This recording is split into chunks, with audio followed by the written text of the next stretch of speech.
Hello guys, welcome to current affairs for UPSC PSC IAS. Guys, अगर आप UPSC civil services की तैयारी कर रहे हैं या किसी भी स्टेट सिविल सर्विसेज एग्जामिनेशन की तैयारी कर रहे हैं तो बिल्कुल सही जगह पर आप आए हैं। यहां पर सभी सोर्सेज से न्यूज को कवर किया जाता है, जैसे कि the Hindu, Indian Express, Times of India, live mint जैसे जो न्यूज़पेपर्स होते हैं उनकी न्यूज को कवर किया जाता है। पीआईबी की रिपोर्ट्स को डिस्कस करते हैं। राज्यसभा टेलीविजन में जो भी इंपॉर्टेंट डिबेट्स डिस्कशन आती हैं उनको लेक्चर के दौरान कवर किया जाता है। Even EPW, down to earth Yojana जैसी जो मैगजीन्स होती हैं उनके आर्टिकल्स को भी कवर करते हैं। तो आप डेली रेगुलर अगर क्लासेस को अटेंड करेंगे, रिलीजियसली क्लासेस को फॉलो करेंगे तो आपको 100% गारंटी सक्सेस मिलेगी और आपका 100% गारंटी सिलेक्शन होगा। और 100% गारंटी सिलेक्शन का बकायदा प्रूफ दिया जाता है। नीचे डिस्क्रिप्शन पर आपको प्रूफ्स मिल जाएंगे। आप चेक कर सकते हैं कि previous year civil services examination में हमने जो टॉपिक्स कवर कराए थे उन्हीं से रिलेटेड क्वेश्चंस बने हैं। तो फटाफट चैनल को सब्सक्राइब कर लीजिए अगर आपने सब्सक्राइब नहीं किया है तो। इवन हम लोग काफी सारे हाई क्वालिटी जनरल स्टडीज के कोर्सेज भी ऑफर करते हैं। तो आने वाली स्लाइड्स में आपको कोर्सेज की डिटेल्स भी मिल जाएगी और हमारे दूसरे चैनल्स की इंफॉर्मेशन भी आपको प्रोवाइड करा दी जाएगी आने वाली स्लाइड्स में। और गाइस, नीचे डिस्क्रिप्शन पर टेलीग्राम के चैनल की लिंक भी आपको मिल जाएगी, आप उस चैनल को भी ज्वाइन कर सकते हैं। प्लस डिस्कशन ग्रुप भी है जहां पर काफी सारे सिविल सर्विसेज के एस्पिरेंट्स मौजूद हैं जो कि डेली बेसिस पर अपने जो भी डाउट्स वगैरह जो होते हैं उनको डिस्कस करते हैं। तो आप उसको ज्वाइन कर सकते हैं। तो फुल फोकस के साथ स्टार्ट करते हैं करंट अफेयर्स की क्लास को। बट बिफोर दैट ये कुछ कोर्सेज की डिटेल्स और हमारे चैनल्स की डिटेल्स हैं।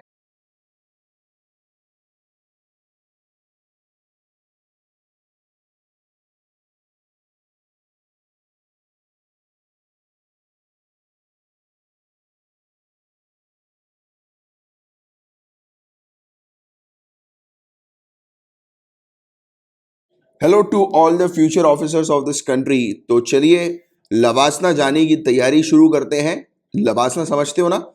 लाल Bahadur Shastri national academy of administration, जहां पर आपकी आईएएस की ट्रेनिंग होगी। तो उस जगह तक पहुंचने की तैयारी अब शुरू करते हैं। तो पेपर 1 से रिलेटेड टॉपिक एक आया है जिसको पहले डिस्कस करेंगे, फिर पेपर 2 के टॉपिक्स को, देन पेपर 3 के टॉपिक्स को कवर करेंगे। तो ध्यान से सुनिएगा, काफी इंपॉर्टेंट टॉपिक्स हैं ये। तो देखो, हम लोग डिस्कस करेंगे लाइनामेंट के बारे में डिस्कस करेंगे। क्वेश्चन ये आएगा कि अभी टर्म रिसेंटली एक न्यूज में देखने को मिला था, स्थला नुरेक लाइनामेंट। ये टर्म क्या है, किससे जुड़ा हुआ है, तो इसको समझिए। तो लाइनामेंट क्या है? ये लीनियर फीचर हम लोग को एक लैंडस्केप का देखने को मिलता है। लीनियर फीचर एक लैंडस्केप का, राइट। और जियोलॉजिकल स्ट्रक्चर एक प्रकार का होता है, जैसे कि फॉल्ट, मतलब ऐसा एरिया जहां पर दरारें पड़ गई है अर्थक्वेक के कारण। This is called lineament, right. Lineament उस जगह को कहते हैं जिस जगह पर अर्थक्वेक के कारण दरार पड़ गई, या फिर उस क्षेत्र के, यानी कि हो सकता है कि दरार सरफेस पे ना दिखाई दे बट नीचे जो है वो कमजोर हो गई हो। जो स्ट्रक्चर है धरती का, जियोलॉजिकल स्ट्रक्चर नीचे का, सरफेस के नीचे का, मान लेते हैं हम लोग कि ऊपर वाला सरफेस तो आपको मिट्टी तो आपको अच्छी दिखाई दे रही है, बट नीचे वाला सरफेस में हम लोग को फॉल्टिंग देखने को मिल रही है, कमजोर हो गई है, दरारें वहां पर पड़ गई है। तो ऐसे सरफेस को हम क्या बोलते हैं? ऐसे सरफेस को हम लोग लाइनामेंट कहते हैं। लीनामेंट या लाइनामेंट, ठीक है। तो ये चीज आप थोड़ी सी ध्यान में रखिएगा, इसके बारे में बहुत इंपॉर्टेंट चीज है। सिंपल सी चीज ध्यान में रखना है। अर्थक्वेक, अर्थक्वेक आया, अर्थक्वेक के कारण जमीन जो है वो कमजोर हो गई और इस प्रकार की लाइन बन गई। और ये अक्सर जहां पर फॉल्ट्स होते हैं, जहां पर दरारें होती हैं अर्थक्वेक की, वहां पर हम लोग को नजर आती हैं और इसी फीचर को हम लोग लाइनामेंट कहते हैं। क्लियर हो गई पूरी बात? दिमाग में बैठ जानी चाहिए पूरी बात है। आगे की बात करते हैं। तो हाल ही में एक स्टडी हुई है, रिसेंटली एक स्टडी हुई है, उसके अकॉर्डिंग अनफैमिलियर लाइनामेंट जो है ये एक फैक्टर होते हैं फ्रीक्वेंट अर्थक्वेक के पीछे। सिंपल सी बात है, ये तो स्टडी करने की जरूरत थी नहीं, आप लोग को भी पता लग जाएगा। जब बार बार एक क्षेत्र पे अर्थक्वेक होंगे तो ऑब्वियस ही बात है कि वहां की जो धरती है उस पर दरार पड़ जाएंगी, कमजोर हो जाएगी, नाजुक हो जाएगी वहां की धरती, है ना, या वहां का धरती का सरफेस। तो ये वाली चीज है। तो नदन आसाम का सोनितपुर एरिया जो है वहां पर लगातार अर्थक्वेक आने के कारण वहां पर ये हम लोग को लीनियमेंट देखने को मिल रहा है, राइट।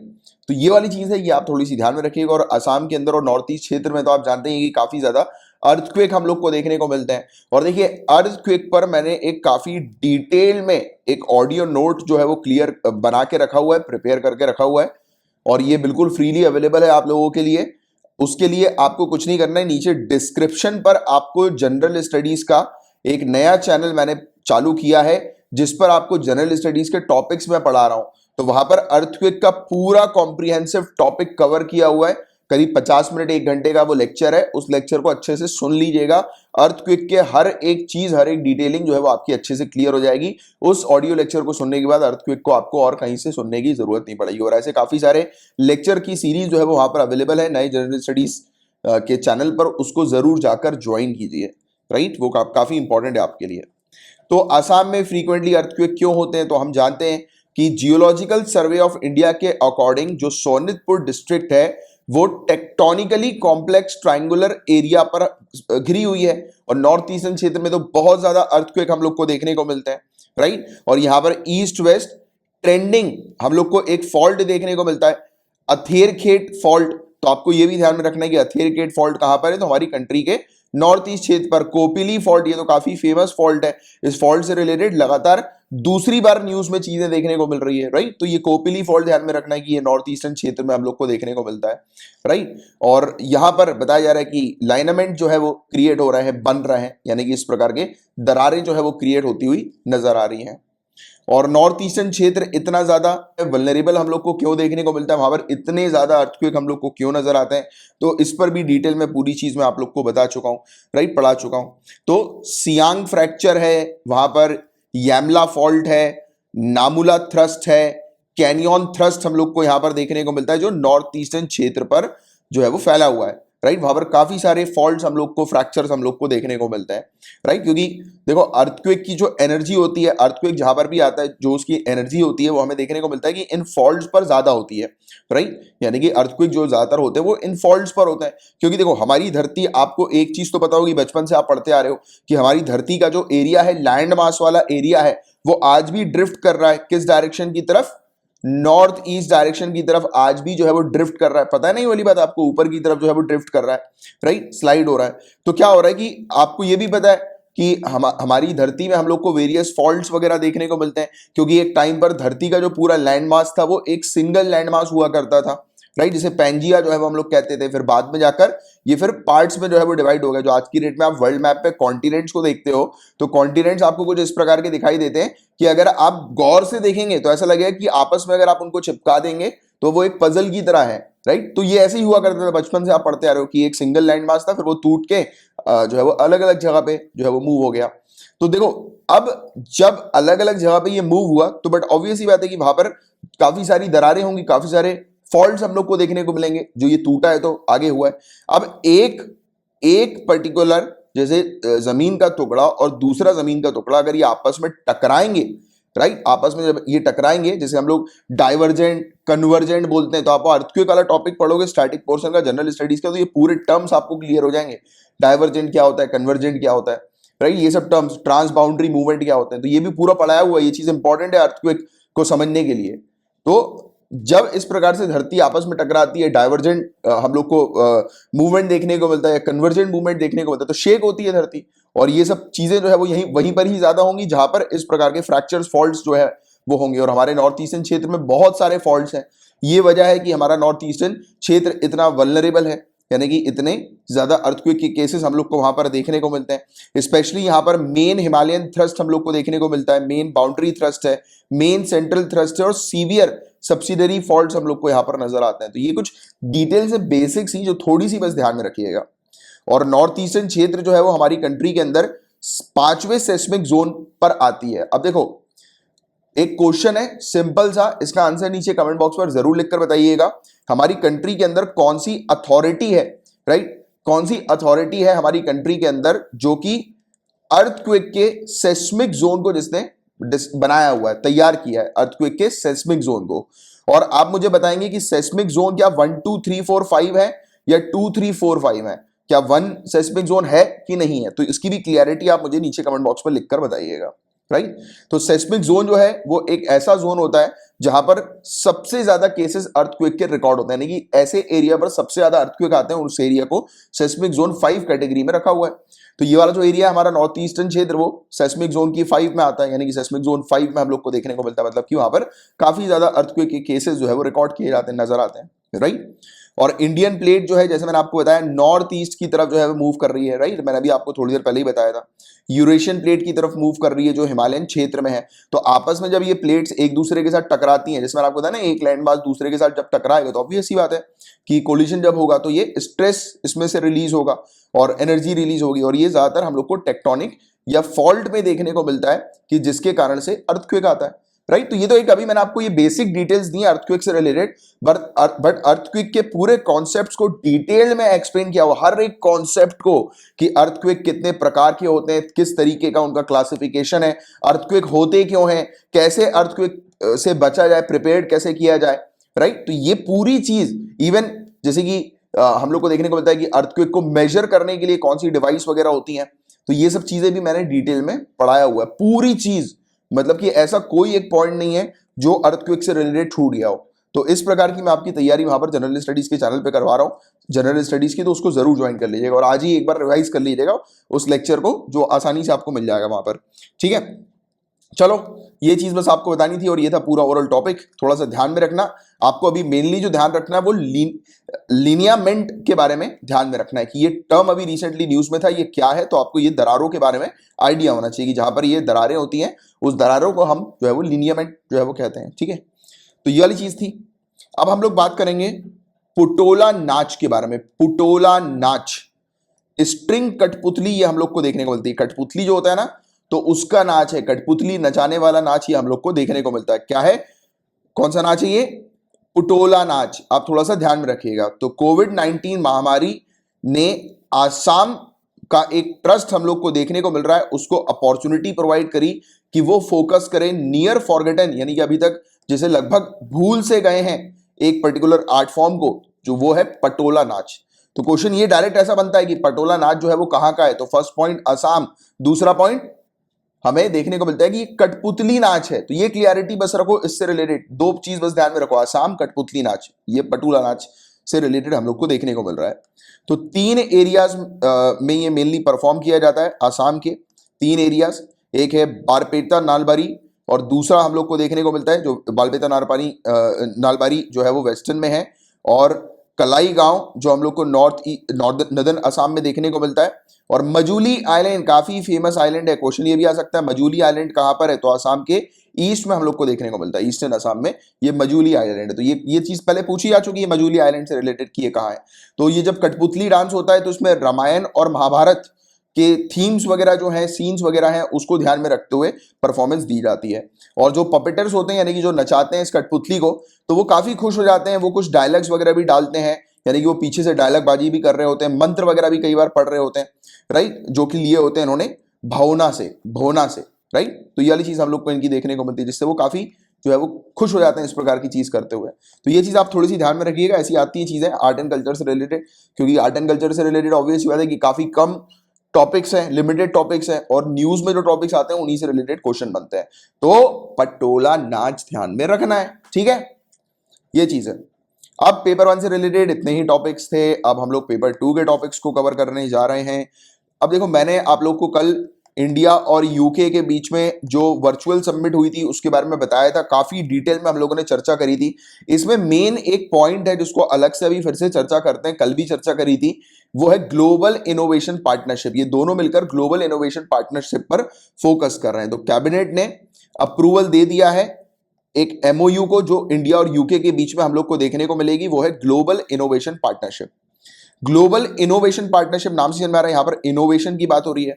तो इंडियन इनोवेटर्स हैं उनको यूके सपोर्ट करेगा, राइट, कि थर्ड कंट्री जो है, मतलब कि डेवलपिंग कंट्री, स्पेशली हमने कल बात करी थी अफ्रीका में, कि हम लोग के जो इनोवेटिव प्रोडक्ट्स हैं, इनोवेटिव डिवाइस हैं, इनोवेशन है, वो अफ्रीका में एक्सेप्ट हो जाए इजिली, मतलब कि अफ्रीका में जो है वो उसका वेलकम कर दिया जाए, क्योंकि ब्रिटेन जो है वो मदद करेगा इस चीज में, इसको प्रमोट करने में इंडिया के इनोवेशन को, और इंडिया को नया मार्केट्स मिल जाएगा और इंडिया का जो इनोवेशन है वो सेल्फ सस्टेनेबल बन सकेगा आने वाले समय में, राइट। यानी कि उसके लिए मार्केट्स ओपन हो जाएगा, क्योंकि होता है ना कई बार जो न्यू चीजें होती हैं उसको अक्सर कुछ कंट्रीज जो है स्पेशली डेवलपिंग कंट्री वो डरती हैं कि नई चीज को एक्सेप्ट करने में, उनको लगता है कि यार कहीं कुछ दिक्कत तो नहीं हो जाएगी, किसी प्रकार का इसमें स्टैंडर्ड फॉल्ट तो नहीं है, क्योंकि हर एक प्रोडक्ट का स्टैंडर्ड को ध्यान में रखना रहता है। बट किसी डेवलप्ड कंट्री ने अगर उस प्रोडक्ट को अप्रूव कर दिया होता है तो डेवलपिंग कंट्री आसानी से उस प्रोडक्ट को वेलकम कर लेती है। जैसे हमारी बात ही करने हम लोग, हमारी कंट्री के अंदर ऐसे प्रोडक्ट को तो हम वेलकम नहीं करेंगे ना, ऐसे प्रोडक्ट को तो अलाउ नहीं करेंगे हमारी कंट्री की टेरिटरी में आए जिसका स्टैंडर्ड पुअर हो, जिससे कि हमारी कंट्री के जो लोग हैं, सिटीजन है, उनको नुकसान जो है, खामियाजा जो है वो भुगतना पड़े। समझ रहे हो बातों को? तो कॉन्सेप्ट इस तरीके से ध्यान में रखो कि क्यों आवश्यकता है, क्यों अफ्रीका के मार्केट तक पहुंचने के लिए हमें यूके की आवश्यकता पड़ रही है, क्योंकि यूके का बोलबाला है, पहले भी कोलोनाइजेशन उसका हम लोग को देखने को मिला था, राइट। तो वो हमें मदद करेगा। और ये हम लोग को जो ग्लोबल इनोवेशन जो पार्टनरशिप जो हम लोग को देखने को मिल रही है, तो ये फोकस करेगी सस्टेनेबल डेवलपमेंट गोल्स के ऊपर रिलेटेड सेक्टर्स में, नहीं कुछ सेक्टर्स में सस्टेनेबल डेवलपमेंट गोल्स के ऊपर, कि जो भी पर्टिकुलर रेसिपिएंट कंट्री है जहां पर वो प्रोडक्ट भेजा जाएगा तो उस कंट्री के सस्टेनेबल डेवलपमेंट गोल को अचीव करने के लिए वो इनोवेशन, वो प्रोडक्ट जो है वो हेल्प करेगा उस कंट्री की, राइट। इसके अलावा जैसे कि फॉर एग्जाम्पल कैसे प्रोडक्ट हो सकते हैं, जैसे कि एयर पोल्यूशन को रिड्यूस करने वाले प्रोडक्ट्स हो सकते हैं, समझ पा रहे हो। हेल्थ केयर से रिलेटेड प्रोडक्ट्स हम लोग को देखने को मिल सकते हैं जो हेल्थ केयर को इंप्रूव करें उस कंट्री के अंदर। तो ऐसी चीजें जो सस्टेनेबल डेवलपमेंट गोल्स को अचीव करने में जो है वो मदद कर सके। एक छोटा सा और सिंपल सा क्वेश्चन आपको सभी को रटा हुआ होना चाहिए अभी तक, तो अगर आप रेगुलरली क्लास अटेंड कर रहे हैं, सस्टेनेबल डेवलपमेंट गोल का टारगेट कब तक अचीव करना है और टोटल कितने सस्टेनेबल डेवलपमेंट गोल हैं? इसका आंसर नीचे कमेंट बॉक्स में फटाक से अभी के अभी लिखकर बताइए। तो फंडिंग मिल जाएगी इस पर्टिकुलर पार्टनरशिप के थ्रू, अप्रूवल मिल जाएगा, इन्वेस्टमेंट हो सकेगा, टेक्निकल असिस्टेंस मिल जाएगा।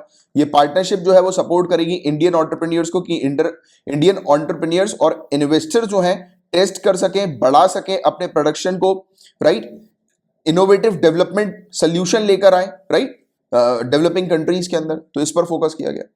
और ये जो पार्टनरशिप है ग्लोबल इनोवेशन पार्टनरशिप, ये इवन ओपन और इंक्लूसिव ई मार्केट प्लेस, जैसे ई बाजार हम लोग कहते हैं, तो क्रॉस बॉर्डर इनोवेशन ट्रांसफर के लिए ओपन कर देगी, डेवलप कर देगी, राइट। और फोकस करेगी रिजल्ट बेस्ड इंपैक्ट असेसमेंट के ऊपर, राइट। और प्रमोट करेगी ट्रांसपेरेंसी को और अकाउंटेबिलिटी को, यानी कि हम लोग ज्यादा से ज्यादा सामान जब बाहर भेजेंगे अपना, तो एक रिकॉर्ड जो है वो मेंटेन होगा, हम लोग ट्रांसपेरेंसी जो है वो उस पर रखेंगे, राइट। और दूसरी बात, एक बड़ा ई मार्केट प्लेस जो है वो क्रिएट हो जाएगा, यानी कि ऑनलाइन मार्केट क्रिएट हो जाएगा, जिससे कि फॉरेनर्स भी जो है वो हमसे सामान खरीद सके और हम उनको सामान जो है वो डिलीवर कर सके, अपने इनोवेटिव प्रोडक्ट्स डिलीवर कर सके। तो ये सब इसके कुछ फायदे बताए जा रहे हैं। और जैसा हमने अभी बात करी सस्टेनेबल डेवलपमेंट गोल्स की, तो ये बेसिकली जो इनोवेशन जो होंगे इस पर्टिकुलर प्रोजेक्ट्स के थ्रू, वो सस्टेनेबल डेवलपमेंट गोल्स को अचीव करने में जो है वो एक्सेलरेशन प्रोवाइड कराएंगे, तेजी प्रोवाइड करा देंगे।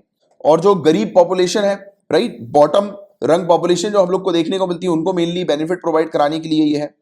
और इस तरीके से इक्वल और इंक्लूसिव ऑब्जेक्टिव जो है वो अचीव हो सकेगा बेनिफिशियरी कंट्रीज को भी। तो ये वाली चीज यहां पर बताई जा रही है, सिंपल से। तो ये कुछ पॉइंट्स है जिसके बारे में आपको थोड़ा सा ध्यान में रखना जरूरी था, और ये इंपॉर्टेंट टॉपिक है, इसलिए मैंने कल भी इस टॉपिक को कवर कराया था और आज एक अलग से इस टॉपिक को जो है वो ले लिया है। अब देखिए, बताया जा रहा है कि छत्तीसगढ़ की वैक्सीनेशन पॉलिसी के बारे में, और अभी अदालत में छत्तीसगढ़ की वैक्सीनेशन पॉलिसी को क्यों अपोज किया जा रहा है, इसकी चर्चा हो रही है। तो आपको बता दें गाइस कि कुछ एप्लीकेशन फाइल हुई हैं पॉलिटिशियन के द्वारा और लॉयर्स के द्वारा छत्तीसगढ़ हाई कोर्ट ने, जिस पर सुनवाई कर रही है Chhattisgarh high court. Application file जो हुई है वो छत्तीसगढ़ सरकार की वैक्सीनेशन पॉलिसी के अगेंस्ट हुई है। आपको बता दें कि ये जो नीति है छत्तीसगढ़ की, इसके अनुसार छत्तीसगढ़ सरकार द्वारा नागरिकों की आर्थिक स्थिति के आधार पर टीकाकरण किया जाएगा। मतलब कि जो इकोनॉमिक सिचुएशन जो लोगों की है उसके आधार पर टीकाकरण होगा, जो कि ऑब्वियस ही बात है, अपने आप में गलत है, राइट। एज के आधार पर होता तो फिर भी हम लोग को समझ में आता कि हाँ यार, जो टीकाकरण जो हो रहा है वो एज के आधार पर हो रहा है, राइट। बट यहां पर टीकाकरण जो प्रोवाइड किया जा रहा है वो आर्थिक स्थिति के आधार पर हो रहा है, जो कि ऑब्वियस ही बात है, सुनने में ही ये चीज गलत लग रही है। तो हाइलाइट्स क्या है इस वैक्सीनेशन पॉलिसी के? तो इस हाइलाइट्स के तहत ये चीज बताई जा रही है कि 18 से 44 साल के लोग को वैक्सीन प्रोवाइड की जा रही है 3 स्टेजेस में। सबसे पहले वैक्सीन लगेगी उनको जिनके पास अंत्योदय कार्ड है, जो अंत्योदय कार्ड धारक हैं उनको सबसे पहले चरण में टीका लगाया जाएगा। फिर जिनके पास बिलो पॉवर्टी लाइन के कार्ड हैं उनको टीका लगाया जाएगा, और फिर जिनके पास अबव पॉवर्टी लाइन के कार्ड होल्डर्स यानी कि जो बीपीएल के बाहर के जो लोग हैं, फिर बाद में आकर उनको लगाया जाएगा। तो ये वाली चीज है इस प्रकार की, जो कि देखिए कुछ के लिए ये चीज सही भी हो सकती है कि हाँ यार गरीबों को पहले प्रायोरिटी दे दो, बट अगर हम लोग जनरल तरीके की बात करें, क्योंकि यहां पर बात हो रही है लाइफ की, राइट, तो जैसे कि अमीर गरीब एक ही लाइन पे आज की रेट में लगते हुए नजर आते हैं, राइट। जनरली अगर हम लोग देखें, अगर दूसरी स्टेट्स की भी अगर हम लोग बात करें, चाहे अमीर हो चाहे गरीब हो, वो एक ही लाइन पे हम लोग को देखने को मिलते लगे हुए आते हैं। वो तो एज के ऊपर एज के आधार पर, या फिर जिस भी दिन किसको भी आना है तो एप्लीकेशन पर अपना जो है वो बुक करें स्लॉट, या फिर वहां पर जाकर बुक करें स्लॉट को और अपनी वैक्सीन लगवाएं, राइट। तो ये वाली चीज होती है कि लाइन जो है वो सभी के लिए एक समान है, इक्वल है। बट इस तरीके से इकोनॉमिक बेसिस पर ऐसी चीज करना जो है वो गलत हो, और शायद कुछ लोग को अच्छा भी लगे, सही भी लगे कि चलो यार गरीबों को प्रायोरिटी दी जा रही है, बट यहाँ पर लाइफ का मैटर है। जैसे ही कल आप डीएम बनोगे, कलेक्टर बनोगे कल को आप, तो इस प्रकार के हाई प्रायोरिटी वाली चीजों को, या फिर कहीं पर लाइफ की जब बात आती है, जीवन की जब बात आती है, ऐसा तो नहीं है ना कि एक जगह पर जो है वो जैसे अमीर डूब रहा है और गरीब डूब रहा है, तो आपकी तो कोशिश रहेगी ना दोनों को ही बचाओ। आप ये तो नहीं करोगे कि पहले जो है वो गरीब को बचा लो फिर बाद में आके अमीर को बचा लो। अब देखो ये ट्रिक मत खेलना कि अगर एक ही को बचाना है तो किसको बचाएंगे, राइट। तो ऐसी ट्रिक जो है वो बिल्कुल मत खेलना, क्योंकि ऐसी ट्रिक की जरूरत होती नहीं। आपके पास अपनी फोर्स होगी, आप डीएम हो, कलेक्टर हो, अकेले तो जाकर खड़े नहीं हुए वहां पर। अगर कहीं पर डिजास्टर हुआ, आपदा हुआ है, तो आप वहां पर अपनी फोर्स लेकर जाओगे पूरी की पूरी, राइट, बचाने के लिए। स्थिति का पहले एनालिसिस करोगे फोन पर, आपको जैसी इंफॉर्मेशन मिलेगी एनालिसिस करोगे कि कितने लोग की जान खतरे में पहले से यहाँ पर बैठे बैठे, राइट, कि वहां पर जो मौजूद है तो उससे कांटेक्ट में रहकर आप एनालिसिस करोगे, फिर उससे आपसे अपनी फोर्स जो है वो डिफाइन करोगे, आदेश दोगे कि फोर्स जो है वो तुरंत वहां पर जाए, राइट, डिजास्टर मैनेजमेंट के लिए। होगा ना, ये वाली चीज होगी ना, क्योंकि डीएम हो आप, नहीं तो फिर लोग बोलते हैं कि दोनों में से किसी एक को बचाना है, तो फिर आप डीएम हो ही नहीं, आप तो कॉमन मैन हो। राइट। तो अपनी अप्रोच थोड़ी सी बिल्कुल क्लियर रखो, ठीक है, कि जब भी मामला होता है लाइफ का, राइट, जो कि बहुत इंपॉर्टेंट मामला है, तो उसमें यह नहीं देखा जाता कि सामने वाला व्यक्ति कितना अमीर है कितना गरीब है, जान देखी जाती है, उसको बचाना है, राइट। जान सबके लिए एक बराबर है, और हमारी कंट्री का कॉन्स्टिट्यूशन क्या कहता है, राइट टू इक्वलिटी, सब एक समान है, सबको एक समान ट्रीट किया जाता है, राइट। तो यहां पर जो ये चीज हुई है वो कहीं ना कहीं जो है वो ठीक नहीं है। बाकी आपका जो ओपिनियन होगा बताइएगा, राइट, नीचे कमेंट बॉक्स पर लिख कर। और सब क्लासिफिकेशन की क्या आवश्यकता है, अब देखो, अब मुझे पता है कि लोग जो है वो कुछ शायद ना समझे, क्योंकि अभी अभी प्रिपरेशन आपने शुरू करी होगी, बट मैंने इसलिए डीएम वाला आपको पॉइंट बताया कि जब अपने आपको कभी भी किसी भी प्रॉब्लम का अगर सोल्यूशन निकालना है और सिविल सर्विसेज की आप तैयारी कर रहे हो और उसके अकॉर्डिंग निकालना है, तो अपने आप को ऑफिसर बना लिया करो।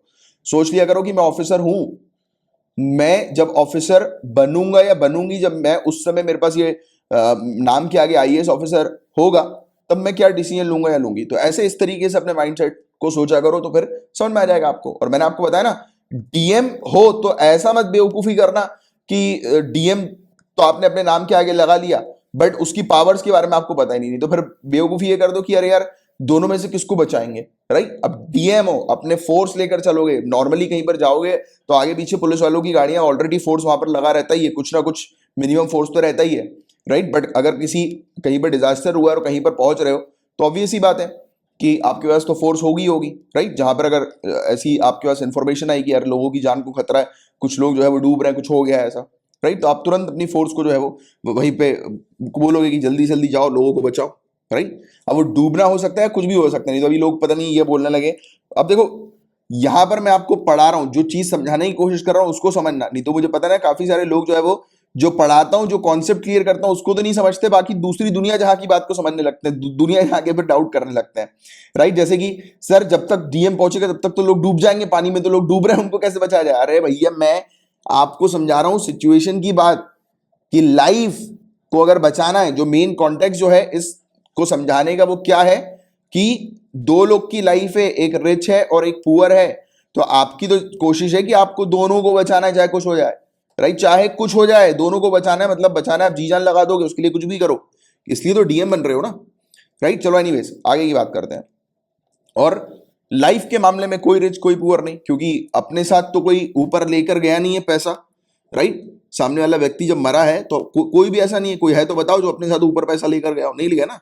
सब भगवान के सामने भी एक समान लोग, सभी लोग चिता पे जलते हैं, सभी लोग जो है वो कब्रिस्तान में दफनाया जाता है ना, तो ये वाली बात है। और लिमिटेड नंबर वैक्सीन के अवेलेबल है राज्य सरकार के पास, इसलिए इस प्रकार का इन्होंने क्लासिफिकेशन किया। इसके अलावा एजुकेशन की कमी होने के कारण, इंटरनेट के एक्सेस की कमी होने के कारण स्मार्टफोन जो है वो गरीबों के पास अवेलेबल नहीं है कि गरीब जो है वो इसका बेनिफिट जो है वो उठा सके। तो क्या हुआ, लाइन में लगकर भी किया जा सकता है। तो जैसे मैं भी गया था, मैं भी अपना कोरोना वायरस का टेस्ट करवाने गया था, तो मैं भी सरकारी टेस्ट मैंने कराया, आरटीपीसीआर मैंने कराया। तो जिस लाइन पे मैं लगा था उस लाइन पे गरीब भी थे, अमीर भी थे, सभी लोग थे उस लाइन पे। 15-20 मिनट बाद नंबर आ गया और फिर बाद में थोड़ी और देर बैठ के 15-20 मिनट और बैठ के टेस्ट हो गया मेरा, राइट। तो लाइन जो थी वो इस प्रकार की थी। और क्योंकि मैंने सरकारी ऑप्शन इसलिए चूज किया क्योंकि मुझे ऑथेंटिक लगा वो, क्योंकि जिस दिन जैसे कि मैंने जो आरटीपीसीआर कराया था उस दिन उन्होंने मुझे बोला था कि 7 दिन लगेंगे टेस्ट आने में। तो फिर मैंने उसके बाद जो है वो एंटीजन टेस्ट कराया, राइट अपना। तो आपको बता दूं एंटीजन टेस्ट मेरा नेगेटिव आया था, बट अपनी स्थिति ऐसी थी ना कि स्मेल नहीं आ रही है, खांसी हो रही है, बुखार उतर रहा है, चढ़ रहा है। अपन ने अपने आप को आइसोलेट किया, अपन ने कोई रिस्क नहीं लिया, भले ही ये नेगेटिव आ जाए, कुछ हो जाए। अपन ने वेट किया आरटीपीसीआर की रिपोर्ट का। आरटीपीसीआर की रिपोर्ट हालांकि इन्होंने 7 दिन का बोला था, बट वो 36 घंटे के अंदर अंदर आरटीपीसीआर की रिपोर्ट आ गई थी और उसमें पॉजिटिव बता दिया था। क्योंकि जब अपन को स्थिति पता है अपनी कि यार खराब है, तो क्यों फिर आइसोलेशन तोड़ें, क्यों अपनी फैमिली की जान को रिस्क में डालें, राइट। तो इसलिए मैं तो जैसे ही मुझे पता लगा कि यार कोरोना वायरस हो गया हूं मैं, 1 मिनट नहीं लगा मुझे अपने आप को डिस्टेंस में रखने का। मैंने तुरंत अपने आप को डिस्टेंस में किया और आइसोलेट कर लिया। क्योंकि यार ये प्रॉब्लम यही है ना, ये फैल क्यों रहा है, क्योंकि जो पॉजिटिव लोग हैं, और काफी सारे लोग तो अपने इवन आज भी टेस्ट नहीं करा रहे, टेस्ट कराने से ही डरते हैं। और जो पॉजिटिव लोग हैं वो अगर कंट्रोल कर लें, वो अगर अपने आप को समय रहता आइसोलेशन पे कर लें और उसका स्ट्रिक्टली पालन करें। मैं तो इवन आज तक, जैसे कि अभी भी मेरे सिम्टम्स पूरे खत्म हो गए, बट जो कोविड सेंटर से मेरे पास कॉल आया था, क्योंकि एक अच्छी बात है हमारी सरकार की, क्योंकि जो भी लोग पॉजिटिव हो जाते हैं उनका जो है वो कॉल करके पूछा जाता है उनसे कि तबीयत कैसी है, क्या है। वो तो एक्चुअली एक प्रकार का सर्वे ही होता है कि किसकी मौत हो गई, किसकी नहीं हुई, तो वो भी पता लगाने का एक प्रकार से इनडायरेक्ट टेलीफोनिक सर्वे होता है। तो वो कॉल करके पूछ रहे थे, तो उन्होंने मुझे बताया कि जिस दिन आप टेस्ट कराते हो अपना, उसके 17 दिन के बाद जो है आपको जो है वो टेस्ट करा लेना है। तो फिर आप करा सकते हो, एलिजिबल हो टेस्ट कराने के लिए। तो वो एक इन्फॉर्मेशन मिली। एक इन्फॉर्मेशन और देता हूं मैं आपको, जैसे कि जो वैक्सीन वगैरह जो होती है, तो कोविड-19 के जो पेशेंट्स होते हैं उनको अभी वैक्सीन नहीं लगेगी। जैसे कि मैं पॉजिटिव आया हूं, तो मुझे करीब 1 से 1.5 महीने तक वैक्सीन नहीं लगेगी। और वैसे भी अभी वैक्सीन का स्लॉट तो मिल रहा ही नहीं। मैं अपने छोटे भाई के लिए बुक कराने की कोशिश कर रहा था, तो अभी मिल रहा नहीं है। एंड पापा मम्मी का तो हो गया है, पापा मम्मी को 10 तारीख को दूसरा डोज लगेगा, और नानी जी को तो ऑलरेडी हम लोग लगवा के आए थे वहां से। चलो एनीवेज, तो ये वाली बात है कि सभी के लिए एक ही सिंगल लाइन होनी चाहिए। इस प्रकार से इकोनॉमिक बेसिस के ऊपर जो है वो डिवाइड नहीं करना चाहिए। और आपको बता दें कि सिंस अंत्योदय ग्रुप जो है ये मोस्टली रिमोट एरियाज पे, गांव क्षेत्र के एरिया पर रहते हैं। ज्यादातर इलिटरेट हम लोग को देखने को मिलते हैं, जिनको ज्यादातर इस कोविड-19 पैंडेमिक की इंफॉर्मेशन है ही नहीं कि उसके सिम्टम क्या होते हैं, उसके कॉम्प्लिकेशन क्या होते हैं, राइट। और उनको वेबसाइट पे रजिस्टर करने की आवश्यकता है, तो उसके बारे में उनको जानकारी है ही नहीं, राइट। और इसके अलावा वो फ्रीली जो है वो मूव कर रहे हैं और डिजीज को और तेजी से फैला रहे हैं। जैसे मैंने आपको बताया कि काफी सारे लोग जो हैं जिनको जानकारी नहीं है, और काफी सारे तो जानकार लोग भी, जैसे बोलते हैं ना पढ़े लिखे मूर्ख लोग, गंवार लोग, तो वो भी इस प्रकार से वायरस को स्प्रेड कर रहे हैं कि जानकारी है, पता है कि यार अभी अभी के समय पर अगर कोई इंसान पॉजिटिव हो जा रहा है तो उसको घर में रहकर आराम करना है। बट नहीं, सामने वाला व्यक्ति तो घूम रहा है, दिल से जो है वो पूरे वॉयलेशन कर रहा है, जो उसे नहीं करना चाहिए, क्योंकि उसको पता है कि भाई उसके साथ साथ दूसरों की भी जान खतरे में जा सकती है, बट उसको कोई परवाह नहीं है, मस्त घूम रहा है वो तो, राइट। तो ये चीज जो है वो ऐसे कुछ लोग हैं जिसके कारण से केसेस जो है वो काफी ज्यादा बढ़ गए। और पॉइंट जो है वो सरकार की वैक्सीनेशन पॉलिसी के अगेंस्ट जो उठाए गए हैं वो ये है कि ये सब क्लासिफिकेशन जो है वो कॉन्स्टिट्यूशन मैंडेट के परे है, जो जैसे कि मैंने अभी आपको बताया था, राइट। और बताया जा रहा है कि ये बेसिकली कानून का, इक्वलिटी, राइट टू इक्वलिटी का उल्लंघन करता है, इक्वल अपॉर्चुनिटी बिफोर लॉ का उल्लंघन करता है, जो ऑलरेडी मैंने आपको पहले ही एक्सप्लेन कर लिया, देख लीजिए इसमें पॉइंट्स में भी बकायदा मेंशन्ड है, राइट। और डिस्क्रिमिनेट करता है सिटीजन को राइट टू लाइफ को लेकर, जैसे मैंने भी आपको बताया था, पूरी चीज आपको एक्सप्लेन कर दी थी। यही कुछ पॉइंट्स है जो कि बिना पढ़े लॉजिकली जो है वो दिमाग में आ जाने चाहिए, राइट। और देखिए आप पॉइंट्स में भी आपको यहां पर नजर आ गए पूरी चीजें जैसे जो मैंने आपको पढ़ाई थी। इसके अलावा अब हाईकोर्ट जो है छत्तीसगढ़ की, उसने छत्तीसगढ़ सरकार को क्या कहा है कि अब क्या करना चाहिए। तो सबसे पहली चीज तो ये कही है कि वैक्सीन का जो अलॉटमेंट है उसका रीजनेबल रेशियो रखा जाए, राइट। एक स्कीम जो है वो तैयार की जाए स्टेट गवर्नमेंट के द्वारा, जिसमें एप्रोप्रिएट वैक्सीन का शेयर जो है वो मार्क कर दिया जाए कि कितनी वैक्सीन जो है वो किन किन लोगों को जो है वो देनी है, प्रोवाइड करानी है, राइट। तो उस हिसाब से एक शेयर जो है वो तैयार कर दिया जाए।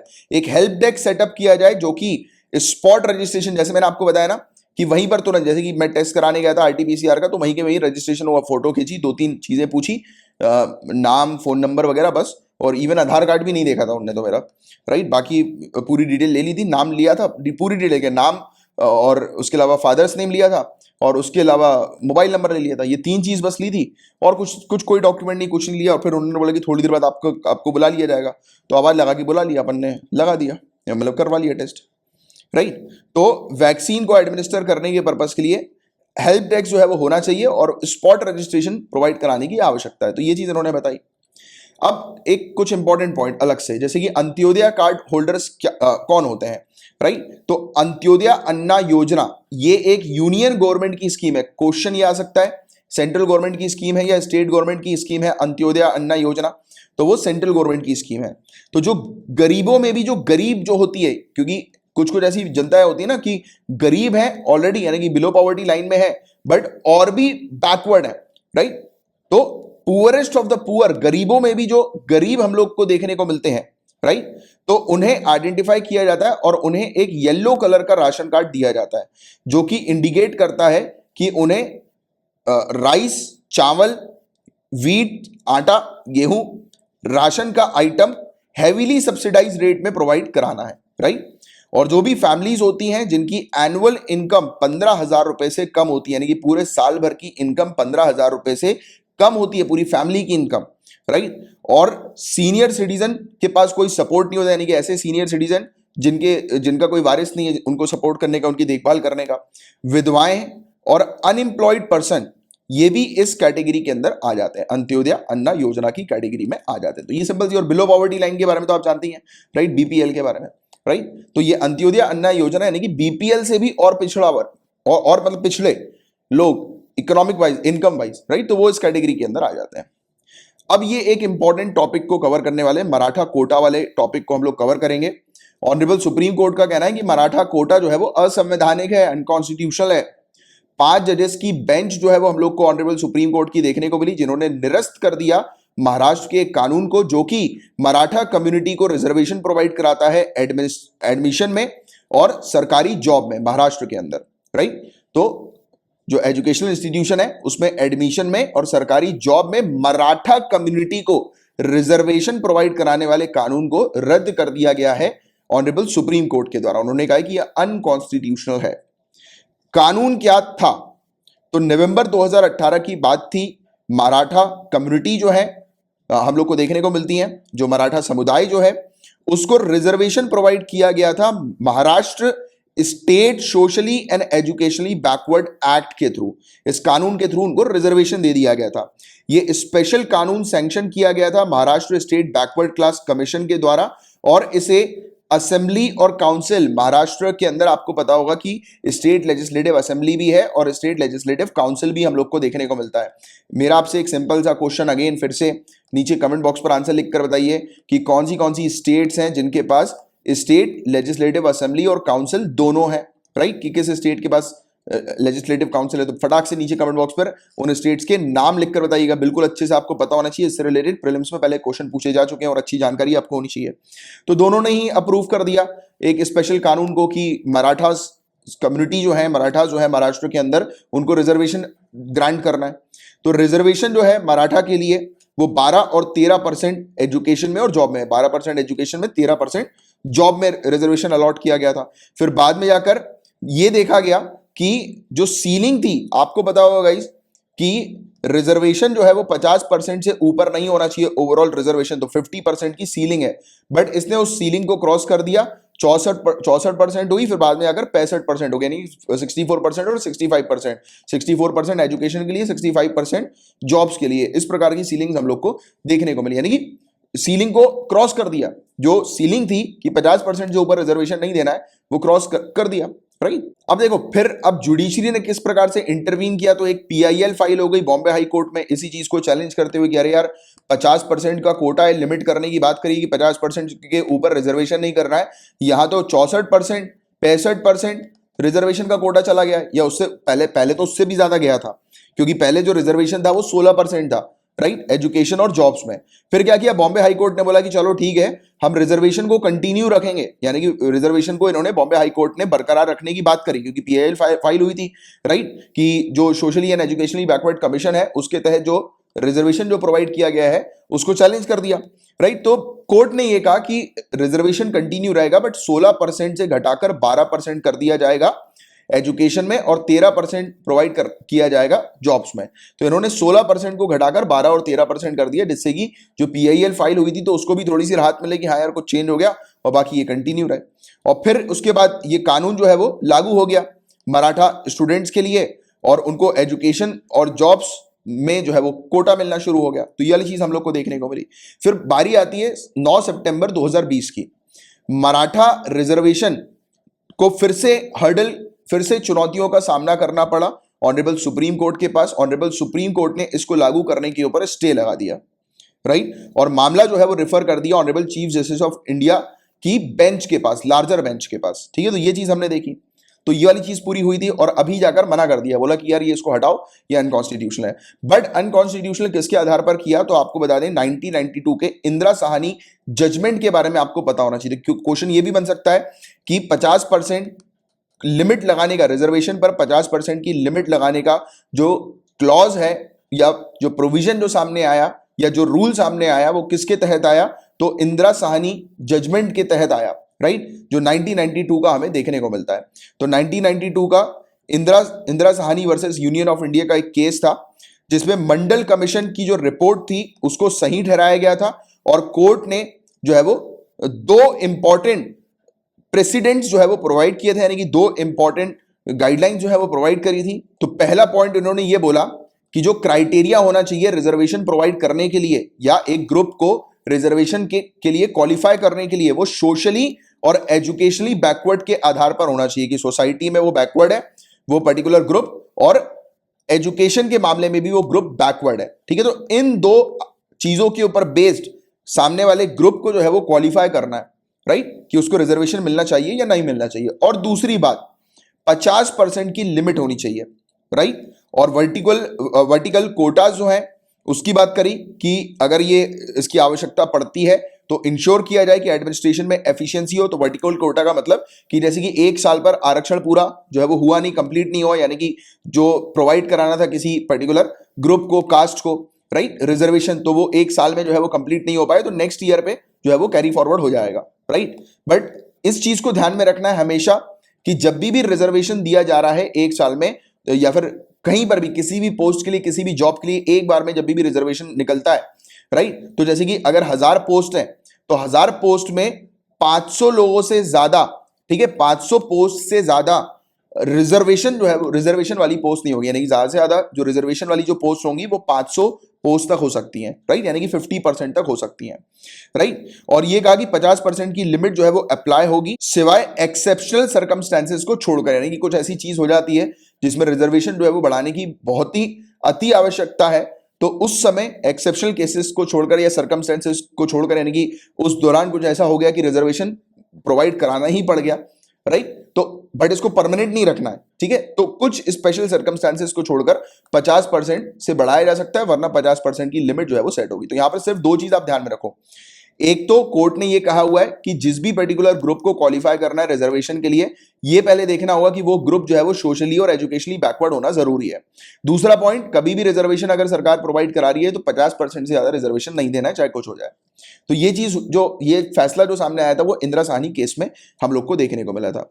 और अभी का जो मुद्दा है कि मराठा कोटा का कानून जो है वो क्यों जो है वो रद्द कर दिया गया है, क्यों रद्द करने के इसके क्या कारण हम लोग को देखने को मिल रहा है। तो एक तो मराठा कोटा जो है वो एक्सीड कर गया 50% सीलिंग को, राइट, हमने अभी बात करी 64% और 65% तक पहुंच गया, राइट, रिजर्वेशन प्रोवाइड करा रहा है। और कोर्ट ने कहा है कि सेपरेट रिजर्वेशन मराठा कम्युनिटी को जो ये प्रोवाइड किया जा रहा है, ये आर्टिकल 14 राइट टू इक्वलिटी और article 21 due process of law, इसका उल्लंघन कर रहा है, ठीक है। तो ये चीज हम लोग को देखने को मिली, राइट। अब देखो महाराष्ट्र सरकार क्या दलीलें दे रही है, इनका क्या आर्ग्यूमेंट है। तो इन्होंने कहा है कि इंदिरा साहनी का जो फैसला है उस पर पुनर्विचार के लिए 11 न्यायाधीशों की खंडपीठ, 11 जजेस की बेंच जो है वो बैठी हुई है, राइट, यानी कि इंदिरा साहनी केस को दोबारा से देखने के लिए, रिकंसिडर करने के लिए जो है वो इसको भेजा गया 11 जजेस की बेंच के पास, जो कि फैसला ले रही है, राइट, यानी कि आने वाले समय में फैसला लेगी वो, तो इनके पास भेजा गया है, क्योंकि इसमें एक मनमाने ढंग से सीमा का निर्धारण कर दिया गया, यानी कि आर्बिट्री तरीके से 50% सीलिंग लगा दी गई है। मतलब कि कोर्ट ने सीधे सीधे क्लियरली बोल दिया कि 50% ज्यादा नहीं होना चाहिए, इसके पीछे कोई रीजन नहीं दिया, राइट, जिस पर संविधान में कोई विचार नहीं किया गया, राइट। तो ये वाली चीज यहां पर बताई जा रही है। तो इस चीज का ये बोला इन्होंने कि अभी तो यार विचार किया जा रहा है, अभी तो कोर्ट जो है वो खुद विचार कर रही है इंदिरा साहनी केस के ऊपर, तो फिर क्यों जो है वो इसको मान रहे हो, हमें अलाउ करो स्पेशल सर्कमस्टांसेस में। इसके अतिरिक्त इंदिरा साहनी मामले के बाद में जो ऑनरेबल सुप्रीम कोर्ट है, इनके द्वारा दिए गए कुछ फैसलों में खुद ही इस नियम से छूट ली गई है। जैसे मैंने आपको बताया था ना कि कुछ स्पेशल सर्कमस्टांसेस में जो है वो 50% से ऊपर जो है वो ले जाया जा सकता है रिजर्वेशन को, तो उन्होंने ये वाली चीज बोल दी कि कोर्ट ने खुद ही इस चीज को जो है वो क्रॉस किया 50% की लिमिट को, राइट। तो ये वाली चीज हुई। तो कोर्ट ने क्या कहा 1992 के केस को रिविजिट करने के ऊपर, यानी कि इस पर पुनर्विचार करने के ऊपर अदालत ने क्या टिप्पणियां दी। तो कोर्ट ने कहा कि कोई भी आवश्यकता नहीं है इस केस को रिवाइज करने की। कोर्ट ने कहा कि 50% सीलिंग जो है वो फाइनल है, मान लिया कि आर्बिट्ररी है, राइट, कि कोर्ट जो है वो कोर्ट ने 1992 में अपनी खुद की मनमानी से, अपनी खुद की मर्जी से इस चीज को निर्धारित किया, बट आज की रेट में इसे कॉन्स्टिट्यूशनली रिकॉग्नाइज किया जा रहा है। कुल मिला के महाराष्ट्र गवर्नमेंट को क्लियरली ये चीज कह दी कि ठीक है, आप कह रहे हो मनमानी है, हमने माना मनमानी है, बट अब यही मनमानी चलेगी। मतलब कुल मिला के ये चीज कोर्ट ने बोल दी, राइट।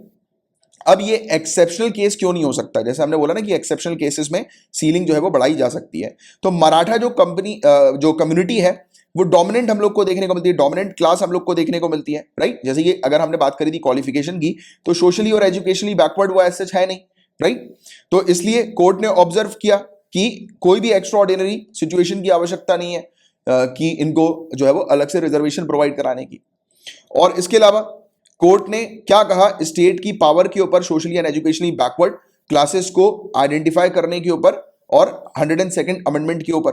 तो कॉन्स्टिट्यूशन का 102nd अमेंडमेंट एक्ट 2018 का जो है ये कॉन्स्टिट्यूशनल स्टेटस इसने प्रोवाइड किया था नेशनल बैकवर्ड क्लास कमीशन को। तो क्वेश्चन ये बन सकता है कि किस पर्टिकुलर कॉन्स्टिट्यूशनल अमेंडमेंट एक्ट ने national backward class commission NBCC national backward class commission इनको जो है वो कॉन्स्टिट्यूशनल स्टेटस प्रोवाइड किया था। तो 102nd कॉन्स्टिट्यूशनल अमेंडमेंट एक्ट, ये चीज अच्छे से ध्यान में रखना क्योंकि ऐसी चीज पूछ ली जाती है। अमेंडमेंट ने इवन पावर दी है ऑनरेबल प्रेसिडेंट को कि ये बैकवर्ड क्लासेस को नोटिफाई कर सकते हैं। इवन ऑनरेबल प्रेसिडेंट भी बैकवर्ड क्लासेस को नोटिफाई कर सकते हैं। और काफी सारी स्टेट्स ने क्वेश्चन उठाए इस पावर को लेकर, राइट, कि जो ये पावर हम लोग को जो देखने को मिल रही है प्रेसिडेंट के पास, क्योंकि आपको पता है गाइस, अभी तक आप समझ ही गए हो, पढ़ ही रहे हो, और इतनी बार मैं आपको ये कॉन्सेप्ट को क्लियर कर चुका हूं कि ऑनरेबल प्रेसिडेंट कोई भी डिसीजन लेते हैं वो डिसीजन पार्लियामेंट के काउंसिल ऑफ मिनिस्टर का होता है। क्योंकि आपको पता है कि काउंसिल ऑफ मिनिस्टर ही जो है, एक मिनट रुकिए, काउंसिल ऑफ मिनिस्टर ही जो है वो एड और एडवाइस करती है ऑनरेबल प्रेसिडेंट को। तो ये बात तो आपको पता है ना। तो इसलिए राज्यों ने क्वेश्चन उठा दिया इस चीज को लेकर, इस पावर को लेकर। हाउएवर बेंच ने यूनानिमसली सही ठहराया कॉन्स्टिट्यूशनल वैलिडिटी 102nd अमेंडमेंट की, कि 102nd अमेंडमेंट जो है वो कॉन्स्टिट्यूशनली वैलिड है और जो नेशनल बैकवर्ड क्लास कमीशन है उसको एक कॉन्स्टिट्यूशनल स्टेटस मिला है और ऑनरेबल प्रेसिडेंट के पास भी पावर है बैकवर्ड क्लास को नोटिफाई करने की। और इस कॉन्स्टिट्यूशनल बेंच की जो मेजॉरिटी थी उनका ये मानना था, यानी कि जिन्होंने वोट दिया इसको कॉन्स्टिट्यूशनल वैलिडिटी प्रोवाइड कराने के लिए और यूनानिमसली चूज कर लिया था, यानी कि सभी लोग जो है वो मान गए थे कि इसको कॉन्स्टिट्यूशनल वैलिडिटी जो है वो प्रोवाइड की जाए 102nd अमेंडमेंट को। इन्होंने इवन ये भी कहा कि जब भी socially and educationally backward classes को आइडेंटिफाई किया जाता है तो वो सेंट्रली आइडेंटिफाई किया जाता है, केंद्रीय रूप से की जाएगी, राइट, जिसमें स्टेट गवर्नमेंट के पास पावर होगी कि रिजर्वेशन किनको प्रोवाइड कराना है उसको आइडेंटिफाई करने की, डिटरमाइन करने की, निर्धारित करने की, और स्टेट गवर्नमेंट वेरियस पॉलिसी बना सके। और ये कोऑपरेटिव फेडरलिज्म की स्पिरिट को जो है वो बरकरार रखता है, मतलब कि स्टेट और सेंटर मिलकर जो काम करती हैं, राइट, तो इस स्पिरिट को ये बरकरार रखता है। क्योंकि ऑनरेबल प्रेसिडेंट के पास भी कंट्रोल है, राइट, बैकवर्ड क्लासेस को नोटिफाई करने का, और स्टेट गवर्नमेंट के पास डिटरमाइन करने का, आइडेंटिफाई करने का कि कौन सोशली और बैकवर्ड क्लासेस जो है वो कहलाएंगे। तो ये वाला क्वेश्चन भी आ सकता है कि socially and socially and educationally backward classes को आइडेंटिफाई किसके द्वारा किया जाता है? तो स्टेट के द्वारा, स्टेट गवर्नमेंट के द्वारा। तो स्टेट गवर्नमेंट के पास ये पावर हम लोग को देखने को मिलती है। ठीक है, तो ये चीज थी, हमने काफी कुछ चीजें इसके बारे में डिस्कस करी। मराठा का मुद्दे के बारे में हमने चर्चा करी, मराठा रिजर्वेशन के मुद्दे के बारे में हमने चर्चा करी, इंदिरा साहनी केस के बारे में चर्चा करी, कुछ वेरियस फैक्ट्स हमने देखे, कॉन्स्टिट्यूशनल अमेंडमेंट एक्ट हमने देखा 102nd वाला, राइट। और इसके अलावा हमने इसको डिटेल में भी थोड़ा सा जाना, राइट, इस चीज को। तो ये आपको, ये जो पॉइंट्स मैंने आपको बताए, ये प्रीलिम्स के लिए और मेंस के लिए, दोनों के लिए काम किया है। ठीक है, इतना सफिशिएंट है इस टॉपिक से रिलेटेड। अब पेपर 3 के टॉपिक की तरफ आगे बढ़ रहे हैं हम लोग। अब यहां पर इंडियन SARS-CoV-2 जीनोमिक कंसोर्टिया की यहां पर बात हो रही है, तो इस पर हम थोड़ी सी चर्चा करेंगे। 2020 में से लॉन्च किया गया था, पहले भी इस टॉपिक को मैं पढ़ा चुका हूं आपको। 2020 में 10 लैब्स इसके अंदर हम लोग को देखने को मिलती है। इसका मेन एम ये है, ओवरऑल एम ये है इंडियन SARS-CoV-2 जीनोमिक कंसोर्टियम का, कि मॉनिटर करना जीनोमिक वेरिएशन कोरोना वायरस के, SARS-CoV-2 के जीनोमिक वेरिएशन को। आपको पता होगा इसकी म्यूटेशन हम लोग को कोरोना वायरस में देखने को मिलता है, चेंजेस होते रहते हैं ये कोरोना वायरस, राइट। मतलब कि इनके जो जेनेटिक्स हैं उसमें चेंजेस आते हैं, राइट। जैसे जैसे ये रिप्रोड्यूस करते हैं, जैसे जैसे ये आगे बढ़ते हैं, फैलते हैं, बढ़ते हैं, स्प्रेड होते हैं, लोगों के कांटेक्ट में आते हैं, तो धीरे धीरे ये अपने आप में चेंज करने लगते हैं। तो म्यूटेशन के बारे में भी कई बार आपको एक्सप्लेन कर चुका हूं, अभी तक तो रट जाना चाहिए। तो यही जो जीनोमिक वेरिएशन होता है वायरस के अंदर, उसको रेगुलर बेसिस पे मॉनिटर करने के लिए ये लैब ऐसी बनाई गई है, 10 लैब, राइट, हम लोग को देखने को मिलती हैं। और ये मल्टी लेबोरेटरी नेटवर्क के थ्रू, 10 लैब्स के थ्रू जो है वो ये हो रहा है कि मॉनिटर कर रहे हैं। और बहुत ही महत्वपूर्ण रिसर्च कंसोर्टियम है ये, वाइटल रिसर्च कंसोर्टियम है, जो कि इवन आने वाले समय में वैक्सीन को डेवलप करने के लिए, संभावित टीके को विकसित करने में भी सहायता करेगी ये लैब्स, ये 10 लैब। तो ये बेसिक सा फैक्ट है जिसके बारे में आपको पता होना चाहिए इस नेटवर्क के बारे में, लैब्स के, राइट। जो कि जो जीनोम जो होते हैं कोरोना वायरस के, या फिर जेनेटिक्स उसके जो होते हैं, तो उसमें कैसे चेंजेस आ रहे हैं, किस प्रकार से उसमें म्यूटेशन हो रहा है, उसको मॉनिटर करने के लिए ये लैब तैयार की गई है हमारे इंडिया में। अब ध्यान दीजिएगा, देखिए बताया जा रहा है कि रिजर्व बैंक ऑफ इंडिया कुछ उपाय लेकर आई है कि कैसे स्मॉल और मीडियम बिजनेसेस को प्रोटेक्ट किया जा सकता है इस पेंडेमिक के समय पर। अब यहां पर लॉजिक यूज करना है सबसे पहले तो रिजर्व बैंक ऑफ इंडिया क्यों इस समय सहायता कर रही है या किस प्रकार के उपाय देगी, वो तो उसको आपको पहले से ही प्रिडिक्ट कर लेना है। आज के समय पे लॉकडाउन लगा हुआ है, स्थिति खराब है, लोगों का धंधा पानी सब पूरा बंद हो चुका है। तो रिजर्व बैंक ऑफ इंडिया क्या मदद कर सकती है कि लोगों को आसानी से ज्यादा लोन मिल सके, मतलब बैंक्स के पास जो है वो कैश रखवा सकती है, जिससे कि बैंक जो है वो इजीली लोन जो है वो डिस्ट्रीब्यूट कर सकें लोगों को, है ना।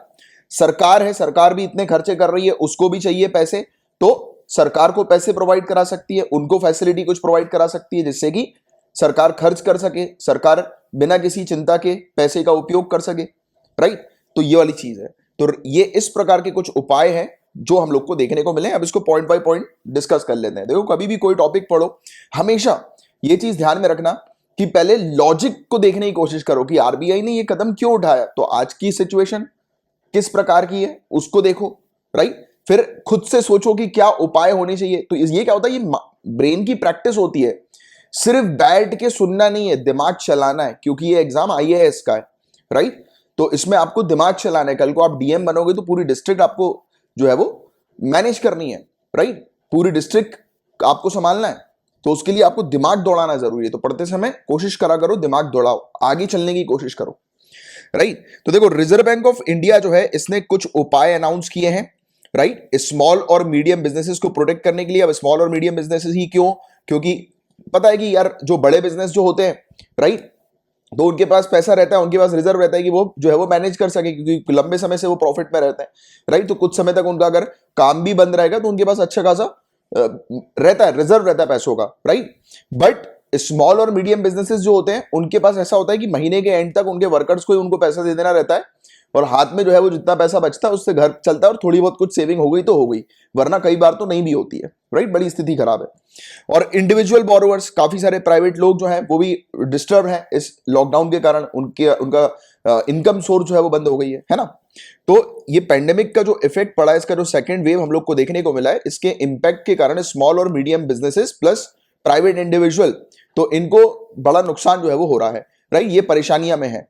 तो रिजर्व बैंक ऑफ इंडिया ने इनकी परेशानी को दूर करने के लिए कुछ उपाय निकाले, जैसे कि रिजर्व बैंक ऑफ इंडिया ने डिसाइड किया कि ये कंडक्ट करेगी स्पेशल 3 साल का long term repo operation, special 3 year long term repo operation जो है ये कंडक्ट करेगी, इसने डिसाइड किया, जो कि 10,000 करोड़ रुपए का बताया जा रहा है, राइट। और ये स्मॉल फाइनेंस बैंक को रेपो रेट पर प्रोवाइड किया जाएगा। अब स्मॉल फाइनेंस बैंक जो है वो जब उनको पैसों की आवश्यकता पड़े रिजर्व बैंक ऑफ इंडिया से पैसे ले सकती हैं और रेपो रेट पर उनको ये पैसा अमाउंट जो है वो प्रोवाइड कर दिया जाएगा, राइट। और स्मॉल फाइनेंस बैंक जो है तो वो इस पैसे का, इस फंडिंग का उपयोग करेंगे, जो भी बोरोवर्स हैं तो उनको प्रोवाइड कराएंगे। 10 लाख रुपए तक का लोन जो है वो स्मॉल फाइनेंस बैंक जो है वो प्रोवाइड करा देगी। स्मॉल फाइनेंस बैंक जो है इसको परमिट किया गया है कि ये फ्रेश लोन जो है स्मॉलर माइक्रो फाइनेंस इंस्टीट्यूशन को प्रोवाइड कराए, जिसका एसेट साइज 500 करोड़ रुपए तक का है, राइट। और ये जो हम लोग को माइक्रो फाइनेंस इंस्टीट्यूशंस जो देखने को मिलते हैं, फिर ये फर्दर जो है वो लेंड करें इंडिविजुअल बोरोवर्स को, और इसको प्रायोरिटी सेक्टर लेंडिंग पे इन्हें रखना है। मतलब प्रायोरिटी सेक्टर लेंडिंग एक क्वालिटेटिव टूल होता है बैंकिंग के अंदर, राइट, जिसमें बैंक्स जो होती है उसको प्रायोरिटी दी जाती है कि आपको जो है वो किन किन लोगों को लोन्स ऑफर करने हैं। तो जो प्राइवेट इंडिविजुअल्स हैं, बोरोवर्स हैं, अगर वो आ रहे हैं बैंक के पास, यानी कि जो स्मॉल और मीडियम वर्ग के हम लोग को देखने को मिलते हैं, तो वो अगर आ रहे हैं तो उनको बैंक को लोन ऑफर करना है, ठीक है। तो जितना बैंक ज्यादा लोन ऑफर करेगी, मतलब उस बैंक के पास एक टारगेट दे दिया जाता है कि आपको ये एरियाज है, इन पर प्रायोरिटी रखनी है। जैसे कि किसान को लोन देना, ये प्रायोरिटी एरियाज, क्वालिटेटिव टूल्स होते हैं बैंकिंग के अंदर, ये आपने पढ़ा होगा जनरल स्टडीज में, राइट। इसके अलावा स्टेट गवर्नमेंट भी जो खर्चा कर रही है आज की डेट में, उसको भी पैसे की बड़ी किल्लत है।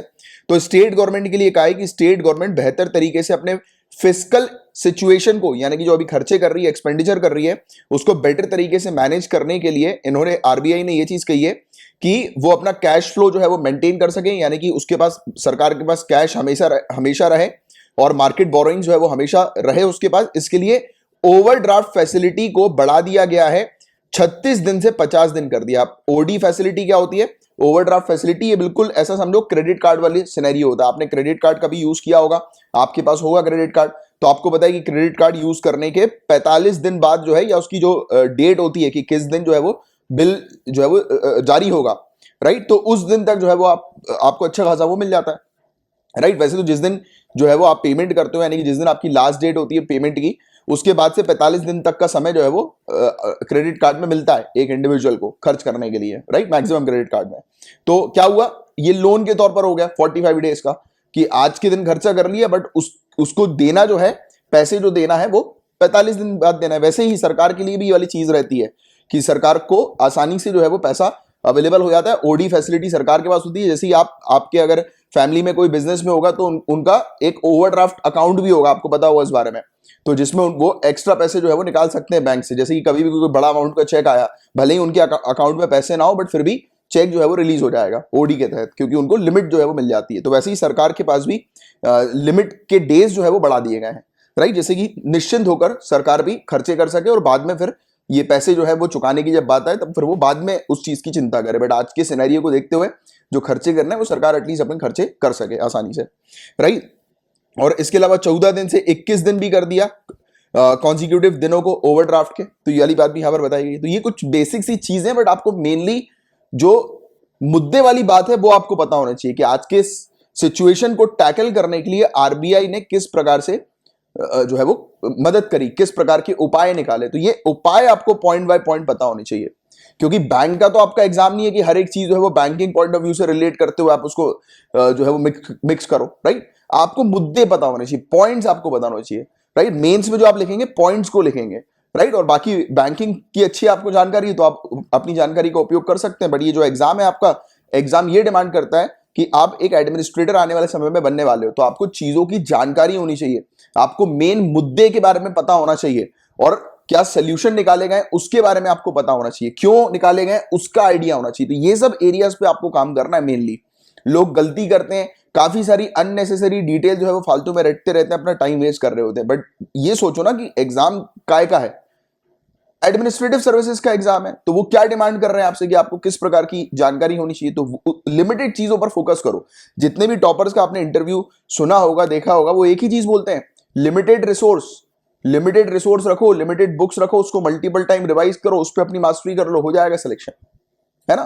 तो लिमिटेड इंफॉर्मेशन पे मैक्सिमम आउटपुट आपको निकालना है, और बिल्कुल सटीक चीज। ऐसा नहीं है कि क्वेश्चन लिखा है, घुमा फिरा के आंसर लिख रहे हो, ऐसा नहीं है, ठीक है। तो इस चीज पर भी ध्यान देना। अब देखो एलिजिबिलिटी क्या है, तो बताया गया कि 25 करोड़ रुपए तक का रीस्ट्रक्चर किया जा सकता है लोन को। अब लोन की रीस्ट्रक्चरिंग क्या होती है, जैसे कि आज की डेट में बिजनेस जो है वो लोन अपना चुका नहीं पा रहे, बैंक से उन्होंने लोन लेके रखा है, वो चुका नहीं पा रहे, राइट। अब उनके पास बैंक से कॉल आ रहा है कि भाई आप अपनी ईएमआई दो, तो उससे क्या हो रहा है कि उनकी जो प्रोफाइल है, राइट, वो बिगड़ रही है। जैसे कि आपको सिबिल स्कोर के बारे में शायद थोड़ा आइडिया होगा, CIBIL सिबिल स्कोर, कि जब भी लोन वगैरह लेते हैं तो बैंक क्या करती है, ये इस प्रकार के स्कोर्स देखती है।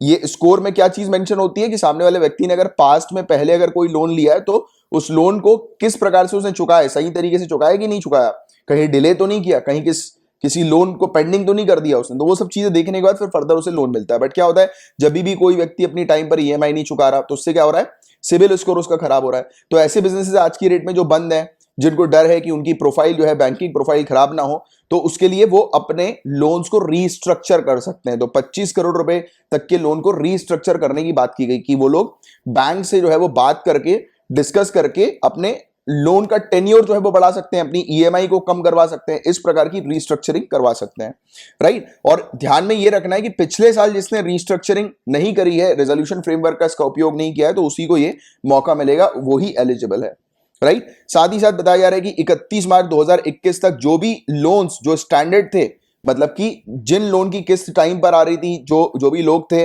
वो टाइम पर जो है वो अपनी किस्तें जमा कर रहे थे, टाइम पर इंटरेस्ट पे कर रहे थे, तो ऐसे जो लोन थे उनको स्टैंडर्ड कैटेगरी में रखा जाता है, ठीक है। अब क्या हुआ, अभी 31 मार्च 2021 के बाद से सिचुएशन थोड़ी सी गड़बड़ हुई, लॉकडाउन वगैरह वेरियस जगह पर लगना शुरू हुआ, काम धंधे जो है वो बंद होना शुरू हो गए। तो ये कहा गया कि 31 मार्च तक जितने भी लोन स्टैंडर्ड थे, तो ऐसे लोन को दोबारा से रीस्ट्रक्चर जो है वो आप करवा सकते हो, राइट। यानी कि ऐसे लोन जिन्होंने लोन लेके रखा है उनकी रीस्ट्रक्चरिंग करा सकते हो, जिससे कि उनके सिबिल के ऊपर, उनके स्कोर के ऊपर ज्यादा दबाव ना पड़े। तो ये कॉन्सेप्ट वाली चीजें हैं, समझने वाली बस, ठीक है। इसमें इतना दिमाग मत लगाओ, हर एक चीज रटने की जरूरत नहीं, सिर्फ समझो, कॉन्सेप्ट को क्लियर रखो कि एक बार जब बुद्धि में जाएगा आपकी ये सब चीजें, उसके बाद आपको कुछ पढ़ने की जरूरत नहीं होगी। ऑटोमेटिकली आसपास देखकर, सिचुएशन को देखकर आप ऑटोमेटिकली किसी भी टॉपिक के आंसर जो है वो लिखना शुरू कर देंगे। या कोई भी टॉपिक अगर आ रहा है तो उसकी ऑलमोस्ट 50-60% जानकारी तो आपको प्रैक्टिकली मिल जाएगी। बट कुछ फैक्ट्स होते हैं वो बस थोड़ा बहुत देखना पड़ता है, ज्यादा नहीं, इस एग्जाम के लिए, ठीक है। मुझे कुछ स्टूडेंट पूछते हैं, इसलिए मैं ये सब चीजें भी साथ ही साथ बताते चलता हूं। और आप लोग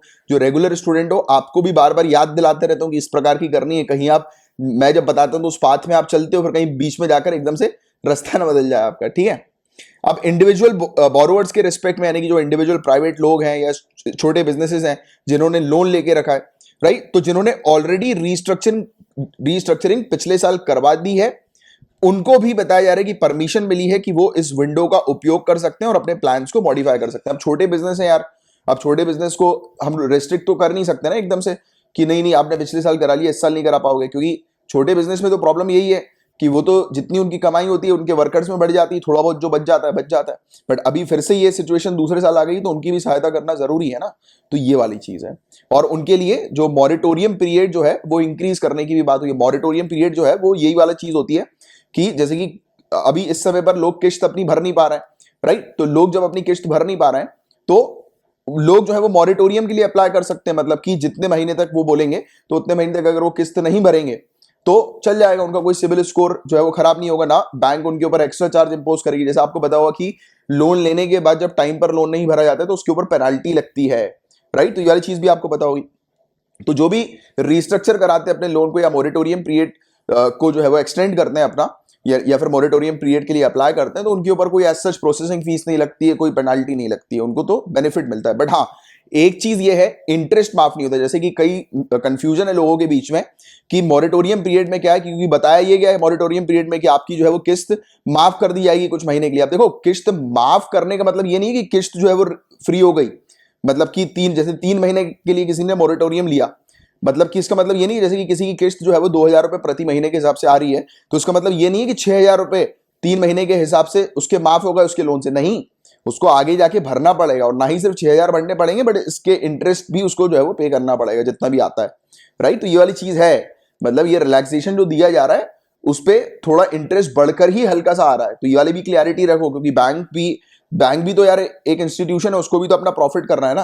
वो दानवीर थोड़ा ना कि इस प्रकार से वेलफेयर एक्टिविटी कर पाएगी, वो तो एक रिलैक्सेशन दे देती है कि हाँ चलो आप नहीं भर पा रहे हो, कोई बात नहीं, हम आपको डिस्टर्ब नहीं करेंगे, ना आपके सिविल स्कोर में कोई इफेक्ट होगा, ना आपके ऊपर कोई पेनाल्टी लगेगी, राइट। बट हाँ, बाद में चल के आपको किस्त देनी पड़ेगी, राइट, यानी कि आपकी जो ईएमआई होगी, अगर आप अपने लोन को एक्सटेंड नहीं करते हो, बढ़ाते नहीं हो टेन्योर को, टाइम को, तो फिर किस्त तो बढ़ेगी ना। ये तो स्वाभाविक सी बात है। ये 3 महीने की किस्त जो है वो हर महीने पर जो है बढ़ना शुरू हो जाएगी, लगने लगेगी, राइट। तो वो एडजस्ट हो जाएगी बैंक के हिसाब से। किस्तें जो ये 3 महीने में नहीं भरे तो 6,000 रुपए, जैसे कि मान के चलो कि एक व्यक्ति की 12 महीने की किस्तें बची हुई है, अब 12 महीने में से 3 महीने का उसने मॉरेटोरियम ले लिया, तो 9 महीने की जो किस्तें होंगी फिर वो 2,000 नहीं होंगी, वो थोड़ी सी ज्यादा होंगी। वो फिर 9 महीने में जो है वो 6,000 का भार जो है वो डिस्ट्रीब्यूट हो जाएगा। और साथ ही साथ कुछ इंटरेस्ट जो बैंक चार्ज करती है वो इसमें एक्स्ट्रा एडिशनल लग जाएगा। तो इसका मतलब ये नहीं है कि सामने वाला बंदा जो है वो बिल्कुल फ्री हो गया, मोरेटोरियम में ले लिया उसने तो उसका कर्जा जो है माफ हो गया, ये वाली बात नहीं है। तो ये भी कॉन्सेप्ट क्लियर करके रखना अच्छे से। और स्मॉल बिजनेसेस और micro small and medium enterprises के रिस्पेक्ट में बताया गया कि जिन्होंने ऑलरेडी पहले रीस्ट्रक्चर कर दिया है, राइट, तो उनको भी परमिशन दी जा रही है कि एक बार और जो है वो उनको जो है वो मिल सकता है, यानी कि एक बार और जो है वो उनको मदद मिल सकती है, राइट। उनकी वर्किंग कैपिटल की सैंक्शन लिमिट को रिव्यू करने के बाद दोबारा से रीअसेसमेंट वो कर सकते हैं, क्योंकि ये छोटे बिजनेस है, micro small and medium enterprises हैं ये सब, ठीक है। तो ये वाली चीज है। तो ये था पूरा ओवरऑल टॉपिक। होपफुली आपको अच्छे से ये चीज क्लियर हुई होगी। कॉन्सेप्ट ध्यान में रखो, पॉइंट टू पॉइंट चीजों को ध्यान में रखो, बस दैट्स इट। अब बात करेंगे हम लोग सूत्र मॉडल के बारे में। आपको शायद याद आ रहा होगा 2-3 क्लास पहले ही हम लोगों ने ये सूत्र मॉडल के बारे में काफी डिटेल में डिस्कस किया था। बट अभी साइंटिस्ट बोल रहे हैं कि ये सूत्र मॉडल के अंदर कुछ गड़बड़ी है, इसके ऊपर क्वेश्चन उठ गए। तो क्या क्वेश्चन उठे, क्या सवाल उठे हैं, तो उसके बारे में हम लोग बात करेंगे। तो बताया जा रहा है कि सवाल उठाए हैं काफी सारे साइंटिस्ट ने सरकारी इस मॉडल को, सूत्र मॉडल को, राइट, जिसके थ्रू जो है वो फोरकास्ट किया जा सकता है कोरोना वायरस पेंडेमिक को, यानी कि पता लगाया जा सकता है कि आने वाले समय में कोरोना वायरस पेंडेमिक कितना बढ़ेगा या कितना घटेगा।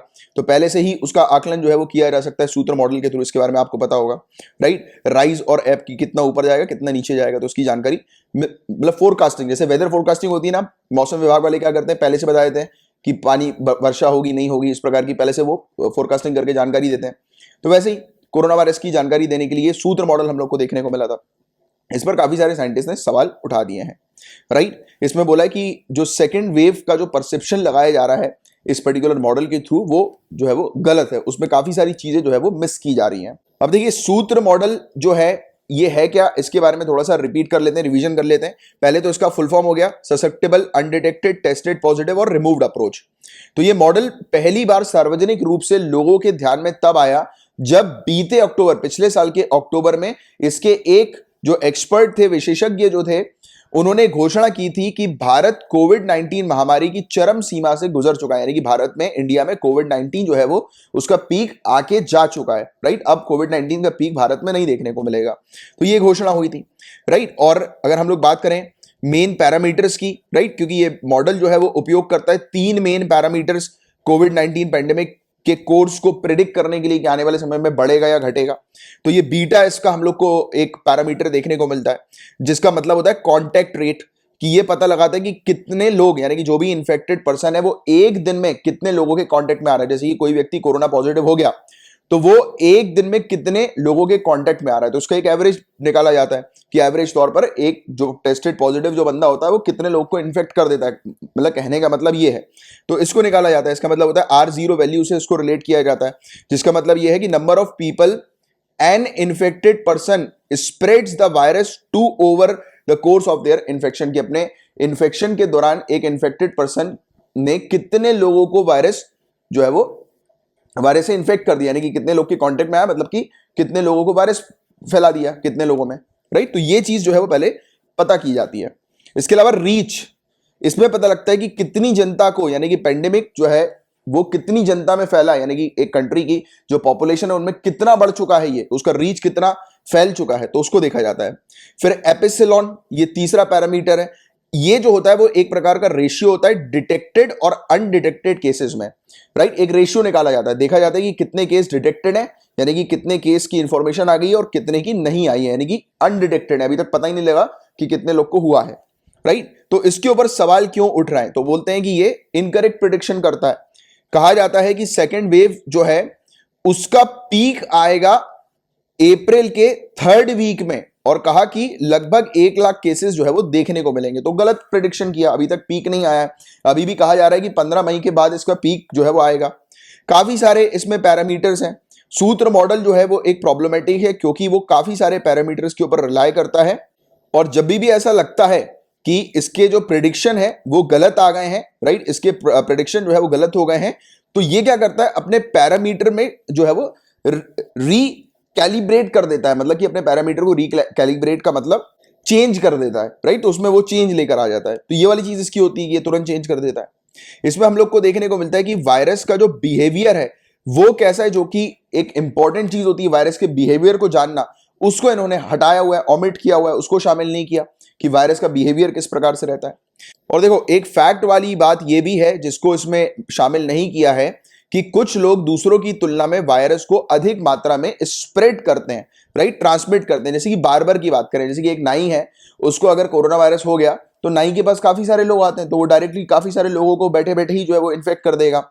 जैसे रिसेप्शनिस्ट है तो वो भी काफी सारे लोगों के कांटेक्ट में रहते हैं, तो वो उनको अगर कोरोना वायरस हुआ तो वो बहुत सारे लोग को जो है वो स्प्रेड कर देंगे वायरस। और कंपेयर करें हम लोग ऐसे लोगों से जो लोग घर पे बैठकर काम करते हैं, वर्क फ्रॉम होम जिनका रहता है, तो वो लोग कोरोना वायरस को स्प्रेड करने में उतना कंट्रीब्यूट नहीं करेंगे जितना दूसरे लोग कर सकते हैं। तो ये वाला भी एक फैक्ट है जिसको इसमें इस चीज में ध्यान में नहीं रखा गया, राइट, इस पर्टिकुलर प्रेडिक्शन में। और अकाउंटिंग की भी इसमें काफी ज्यादा कमी देखने को मिली, सोशल और ज्योग्राफिक हेट्रोजेनिटी के मामले में, राइट, यानी कि अलग अलग क्षेत्र जो होते हैं हम लोग को देखने को मिलता है, वहां पर अलग अलग जनताएं यानी कि अलग अलग पॉपुलेशन हम लोग को देखने को मिलती है। पॉपुलेशन डेंसिटी भी हर जगह की अलग अलग होती है, एक समान तो है नहीं, तो उसने उस तरीके की अकाउंटिंग नहीं करी, उस तरीके का कैलकुलेशन क्लियरली जो है वो स्पेसिफाई नहीं किया।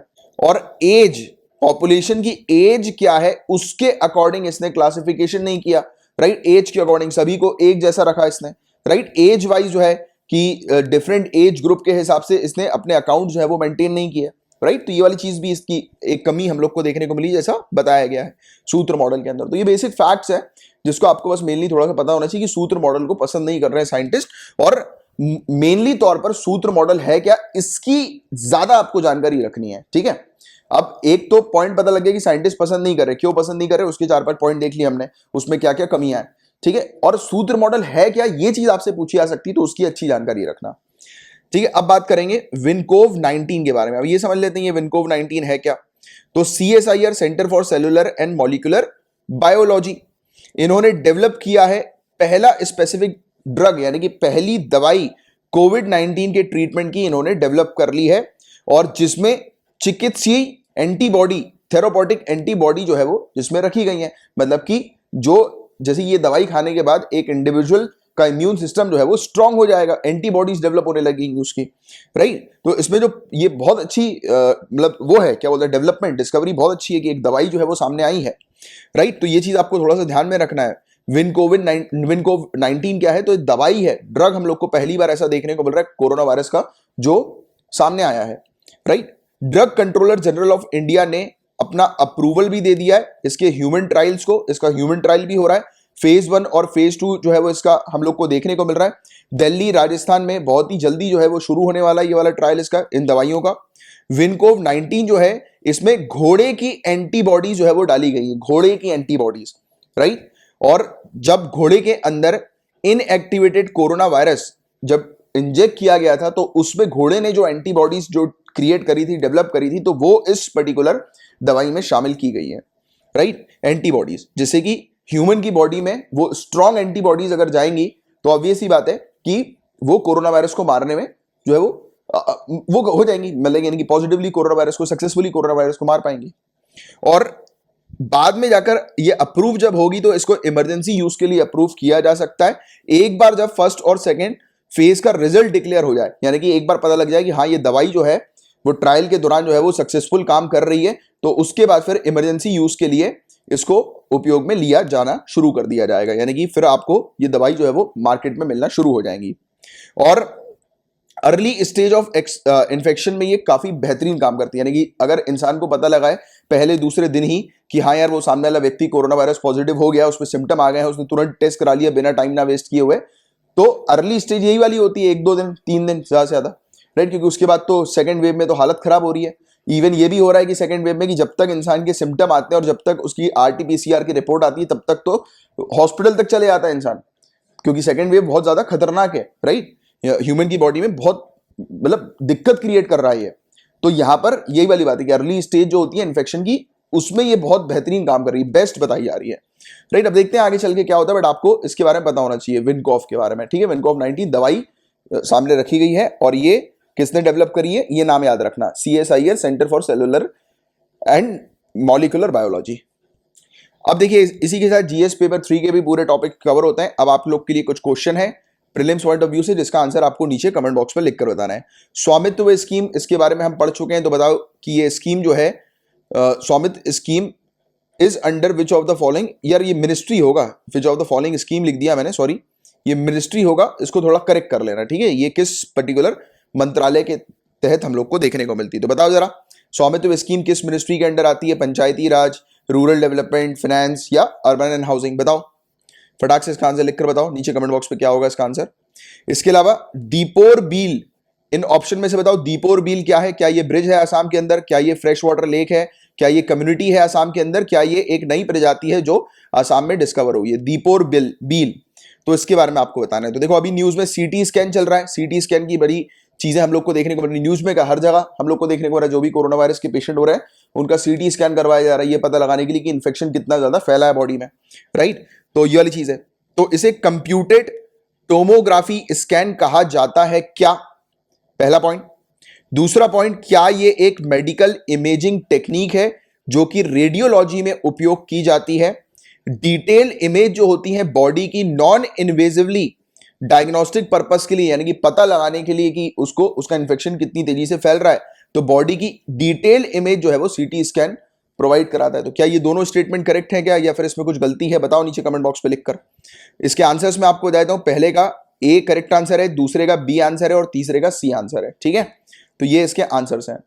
और स्पेशली सीरियस स्टूडेंट जो UPSC 2021 में अपीयर होने वाले हैं उनके लिए टेस्ट सीरीज अवेलेबल है, इसको ज्वाइन कर लीजिए, हाईली रिकमेंडेड। अगर आप सीरियसली तैयारी करें तो डेफिनेटली इस टेस्ट सीरीज को ज्वाइन करिए, बहुत फायदा करेगी।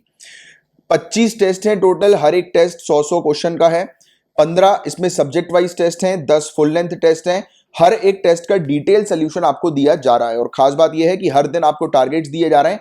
उन टारगेट्स के अकॉर्डिंग अगर आप अपनी तैयारी करेंगे तो 27 जून 2021 से पहले, यानी कि UPSC एग्जाम 2021 से पहले आपका पूरा सिलेबस कंप्लीट हो जाएगा। इंग्लिश हिंदी दोनों में ये टेस्ट सीरीज अवेलेबल है।